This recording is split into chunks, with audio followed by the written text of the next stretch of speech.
Eh, nagkayaan nga, anak eh. Ano nga gawa ko? Pasensya na. Ano na? Kailangan lang sa kalibo ngayon. Kailangan lang.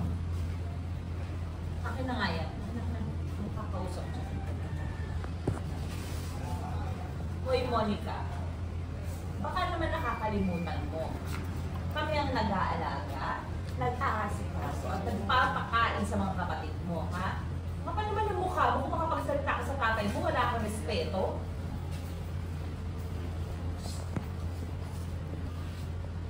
Papaalala ko lang sa'yo. Papaalala ko lang sa'yo, ha? Kami ang nag-aasikaso sa mga kapatid mo. Huwag mo kami nagdadamutan ng kakarampot na pera.